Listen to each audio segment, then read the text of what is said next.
Hi, I'm Kelsey from roughandtumblefarmhouse.com, and today I'm going to show you how to transplant an aloe vera and how to pot up the little aloe vera pups.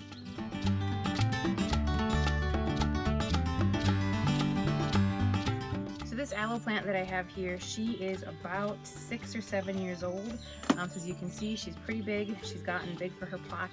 Aloe will grow just like people say a goldfish does. I don't know if it's true or not. People say a goldfish will grow to the size of their container. That's kind of how it is with aloe. So I got this aloe as a transplant itself. It was about yay big when I got it, and I have just been transplanting it up as I've needed to bigger pots. So I think of it almost like a little crab or something in its shell that needs to get a bigger shell and a bigger shell as it gets bigger. So you don't really want to put just a little tiny aloe in a big huge pot. You kind of want a pot to fit the plant, and then as you want it to have room to grow, you put it just in a slightly bigger and bigger pot. So the first thing I'm going to do with our aloe is I'm going to water it really well to get the soil moist, and that way I can get the soil away from the roots easily.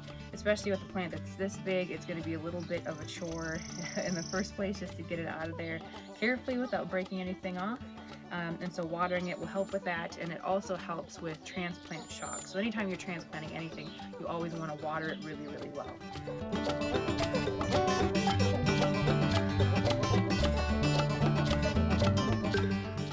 So while the aloe soaks up the water, I'm going to go ahead and start getting my pot ready. So you want a pot that has good drainage in the bottom. This one has 2 nice drainage holes.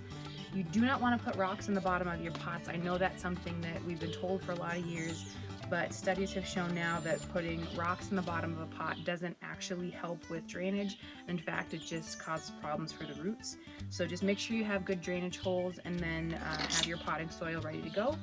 For an aloe, you want to use a cactus potting soil. That way it's soil that drains a lot better. Since aloes are kind of a type of succulent, you don't want to have a lot of moisture just hanging out in the soil. So I'm going to go ahead and get our pot ready to go. So when you're putting soil in your pot, you really don't want to fill it up all the way, because you are going to need space for that root to go in there, those roots to go in there.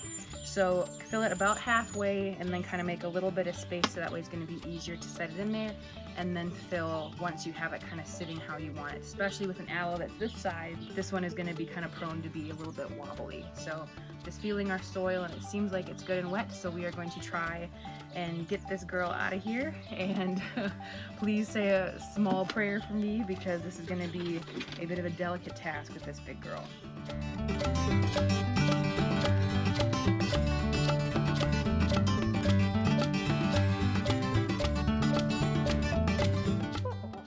So I'm just going to leave this pot here to kind of prop it up a little bit. And while she's propped, I'm going to remove the little babies from the side, the pups. So all you want to do is just gently kind of work the soil away from them, because the more roots that you can get out with these little pups, the better. They're going to do a lot better. The soil's still a little dry in there, so I'm just going to go ahead and give it another little shot of water. A lot of it's just running out there, but it should still help a little. And just carefully work these out. And here's one that came out. It does have a little bit of a root coming off the end there. It would have been nicer to get a few more, but that one will still be one I can pot up. So just gently wriggling in here to get out what I can.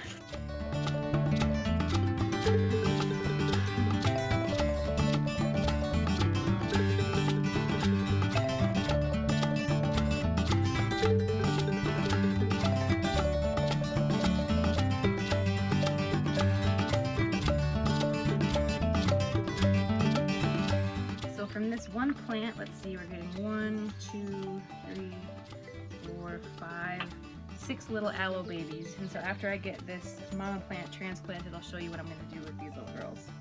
So when it comes to transplanting, you want to kind of work the old soil away from the roots as best as you can. And then you can just toss it in your compost pile or somewhere else. This aloe plant has been spending her summers outside, and so this may be her last summer that I put her out, because she's just going to be a little too big soon here, I think, to be moving around.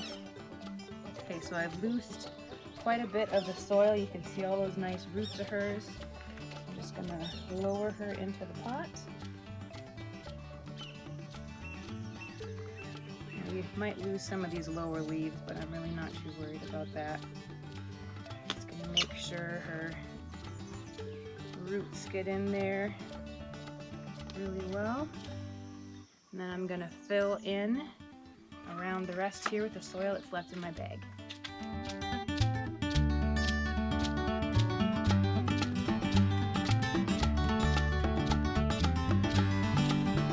Alright, so she is nice and snug in her new pot, and so I'm gonna give her a nice good watering here. And then I am going to let her stay outside for this season. After that, she'll probably just be a house plant because she's getting really even, she's just getting too darn big. So I'm gonna give her a nice good watering in, and then she will be outside for the summer. And then during the off season, I'll give her water probably every couple of weeks. During the summer, she'll need water just about once a week. So I'll go put her in her new home for the season, and then I will show you what we do with the little Aloe pups. Okay, so here now I have all of my Aloe pups. And as you can see, some of them have pretty good roots dangling off. Let's see, like this one has some little roots coming off, which is great. This one has a little bit of a root nub right there. But the ones that don't have root nubs, like this guy here has absolutely nothing going for it, are gonna have a much harder time propagating. So what I read and I tried with an aloe and was successful with is taking just a little bit of cinnamon and dipping the tip of this in there and then planting it just like I planted the others. It takes a little while longer for it to get going, but ultimately I found it will eventually grow even without roots coming off of it. So give that a try and see if that doesn't work for any that come off without roots on them. So what I'm doing now is I'm just gonna let this aloe sit out in my house. It's pretty hot, pretty dry, it's not super humid, just to let the areas where the roots were broken away, I want them to dry and kind of scab over. So you can leave them for about up to a week or so. They can just sit out here drying, and by that time you want to plant them. So about no more than a week, but you can certainly do them up to just about a day later. So we'll check back tomorrow and we will start potting up our little aloe pups. So it's been a few days, and so all the kind of scabby bits of my plants have all dried up, which is good because that way they're not going to rot when I replant them. So I'm going to look through here and pick out my ones that already have some roots on them, because when I pull these off the plant, some had little root nubs that stayed, others did not. Now it's better if it does have some roots attached. It'll have a much easier time establishing itself in its new pot, but all is not lost if it doesn't have any. So looks like about half have some roots on them and half do not. So the ones that have roots, really simply, I'm gonna take them and just dip them in a little bit of water here. And I'm gonna stick them in a pot. And again, you wanna use that cactus soil, and you wanna put it in the pot so that anything that was above the soil when it was still attached to its mama plant is what is above the soil now. So you don't want to put it in super deep like as if you're transplanting a tomato or something. But you do want to pack it in there pretty well, and I'm going to grab a little bit more soil to put in. I'll just take from here, put in around this little one. Make sure it's nice and centered. And then I'm going to give it just a little bit to drink. There we go. And that one is all set. So I'm gonna go ahead and pot up my other ones that do have a little bit of roots on them, and then I'll show you what I'm gonna do with the aloe that don't have any roots.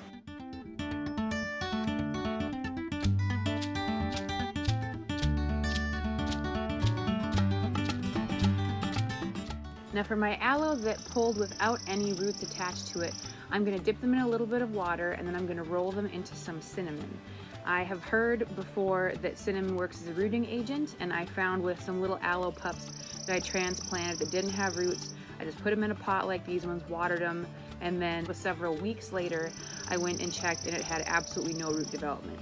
However, I tried dipping my aloe in some water, rolling it in some cinnamon, and then planting it, and then within a couple of weeks it did have roots developing. So some people say if you pull them and there aren't any roots on there, you're kind of screwed. But I have found with a little bit of cinnamon that you can transplant these ones successfully too.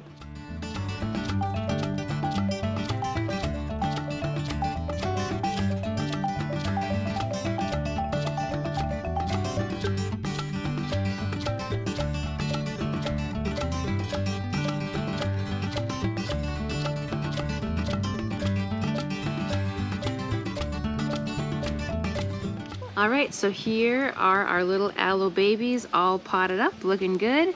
And I will keep them watered probably once a week or so. I keep them outside during the summer and they really seem to do well with that. But you wanna make sure that they aren't just sitting in their own water, but you don't ever want them to get too dried out when they're young like this and trying to get their roots established. And here next door is big old mama aloe, and she is looking pretty good too. And I'll show you my aloe that I transplanted as well.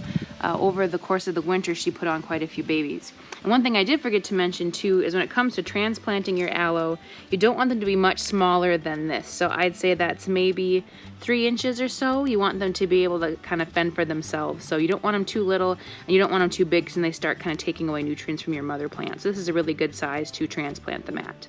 So these aloe here are almost an embarrassment to show you because they have been through the ringer. I brought them out this spring and they were looking gorgeous and healthy, and then when they were outside we unfortunately got a big cold snap. I didn't get the plants in time, and so they pretty much froze more than once, I'd say, but that just goes to show you what a hardy plant they are.